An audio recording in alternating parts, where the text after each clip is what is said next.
Welcome to the Dan Sports Tips MLB Daily Fantasy Preview Show for today, the 23rd of August. I will be taking a look at everything you need for your daily fantasy games on DraftKings today.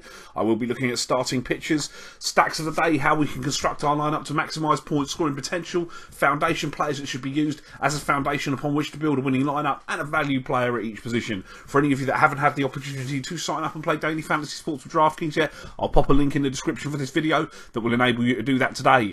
My starting pitchers today, at the top of the shop, I'm going to start with Arrieta of the Chicago Cubs for $12,500. It is hard to go against Madison Bumgarner as the top player of the day, but this is clearly a better matchup by an elite pitcher who, granted, has seen performance fall off a little bit in recent times, but Arrieta's performance is dropping when it drops a tick. Is still a very good pitcher. The game is at Petco against the Padres, who do strike out second most in all of baseball. Arrieta has 152 strikeouts in 153 and 2/3, as strike three has been somewhat a little harder to come by in recent outings. He has, however, won 3 straight starts to open August after going winless in July, and I think he's on his way back to his best, and I just prefer the matchup today than Bumgarner against the Dodgers, in all honesty. Jaime Garcia of St. Louis for $9,100 gets to pitch at Busch today. He's always been better at Busch. Sure enough, that's shown this year as his ERA is 2 runs lower in his home ballpark. He faces the Mets, who are less effective against the lefty. They strike out above average. Garcia has 116 and 142 1/3 this year. He has been pretty good in August, registering 11 strikeouts in 8 shutout innings against Atlanta, 3 starts back as well. That start was at Busch. We'd love a repeat of that today in this price tag. John Gray of Colorado for $7,400 is a particularly risky play with upside today. He has been struggling a little bit. He's gone 3-2 with a 4.74 ERA in his last 7 starts. He's lost 2 of his last 3 with a no decision in the other one.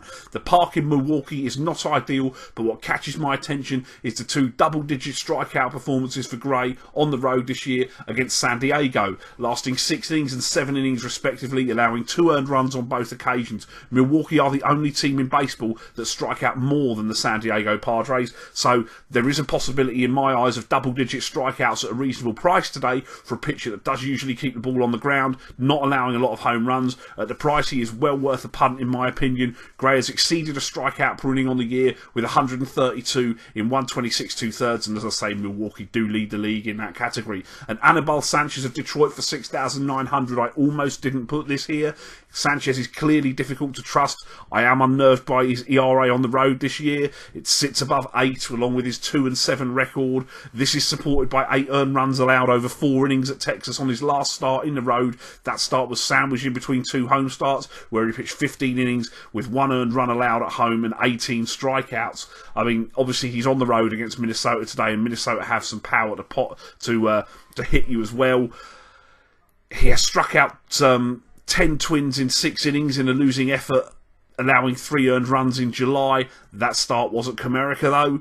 He's got 110 strikeouts in 119 2/3 this year.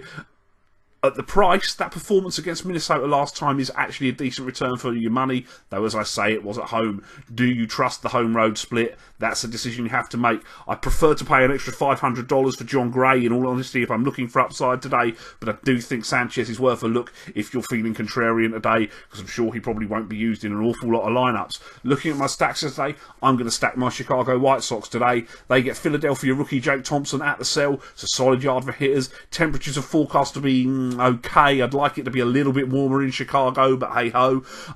Thompson walks almost as many as he strikes out, with 9 walks in 14 innings and 11 strikeouts this year. He's allowed 3 home runs over those 14 innings. If you're walking that many batters, it looks a recipe for disaster to me. I'll take shortstop Tim Anderson for $4,300, 277, 7 home runs, 6 stolen bases on the year for the switch hitter, hitting .320 with 2 homers in his last 7 as he's coming out of his slump. Outfielder Adam Eaton for $4,200 has the platoon in the matchup. He's hitting .276, 11 homers, 12 steals on the year, .310 with 2 homers for him in the last 7 games. First baseman Jose Abreu for $4,300, 283, 16 homers on the year. He's gone yard in back-to-back games. Outfielder Melky Cabrera for $3,200. The switch hitter's hitting .295 with 9 homers this year. And of course Todd Frazier at third for $3,500. He's hitting .212 with 31 home runs on the season. The other stack I'm going to use today is going to be the St. Louis Cardinals at home. Despite their issues issues that they've had at Bush this year. They get John Nice today. Nice has a 5+ ERA on the year, fresh off 4 2/3 innings with 4 runs allowed against Arizona.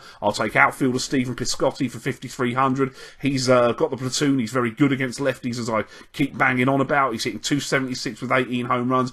He hit a home run in his last game. Brandon Moss qualifies at first and in the outfield. He's 4,800. He's on the right side of the platoon as well. 262, 23 homers. Last 7 games hitting 308 with 4 bombs. Outfielder Randall Grichuk for 3,700 has a home run off of Nice, hitting 226, 15 homers. He's on the right side of the platoon. He's got 2 homers in his last 7. Jed Jorko, who's qualifying at 2nd and 3rd for 4,200.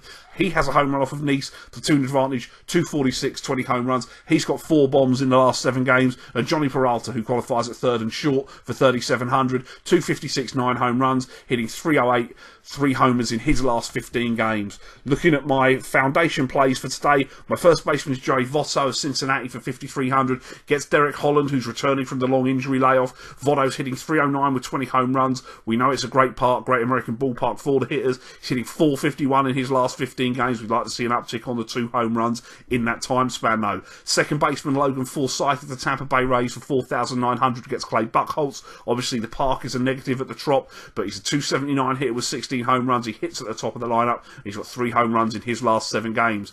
Third baseman Eugenio Suarez of the Cincinnati Reds for 5,000. See everything I said about Derek Holland. He's got 19 home runs this year. He's on the right side of the platoon, hitting 462 in the last 7 games. Shortstop Brad Miller for the Tampa Bay Rays for 5,200 is the driving force of the Tampa Bay Rays lineup since the All-Star break. He's on the right side of the platoon against Clay Buchholz. Has taken him out of the park before. He's hitting 263 with 25 homers, 320 with 3 bombs in his last 7 games. And outfielder Mookie Betts of the Boston Red Sox for 5,100. He has 2 home runs against Chris Archer, who's in opposition for the Rays today. He's hitting 313 with 28 homers, 20 stolen bases on the year. Last 15 games he's hitting at a 344 clip with 5 home runs. And my value players today are catcher Tucker Barnhart of the Cincinnati Reds for 3,500, 260, 7 homers a year. He's hit 300 over the last 15 games, and he's facing Derek Holland on the right side of the platoon. First baseman Justin Morneau of the Chicago White Sox for 3,300. 275, 4 home runs, platoon advantage against the rookie Thompson, and see everything I said in the stack. You could even stick him in there instead of Abreu, but I wouldn't do that myself. Second baseman Devin Travis of the Toronto Blue Jays for 3,400, 310 homers, the platoon advantage in the matchup today. He is hitting 338 with 3 homers in his last 15 games. Third baseman Alex Bregman of the Houston Astros for 3,900. It's a 229 hitter with 4 home runs, but all 4 of those home runs have come in the last 7 games while he's hit 375. Shortstop Eric Ibar of the Detroit Tigers for 3,400. The switch hitter's hitting 243, 2 home runs and 3 stolen bases, but has been on a tear, hitting 315 over the last 30 games. And outfielder Jackie Bradley Jr. of the Boston Red Sox for 3,800. He's on the right side of the platoon v Chris Archer, 277, 21 homers, 2 home runs in the last 7 games. Don't forget, there will not be a show tomorrow. I've got to go and visit a new baby in the family. Best of luck with your lineups today. See you soon. Thanks for watching the show. Don't forget to like the video. Hit me up in the comments with the daily fantasy plays you like today, and press that subscribe button. Follow me on Facebook and Twitter. I will be here all MLB season and through the NFL season with daily fantasy sports advice. If you haven't signed up yet, or you're interested in starting to play daily fantasy sports, please click the link in the description for this video, and that'll take you where you need to go to start playing with DraftKings today. Best of luck with your lineups and have a great day.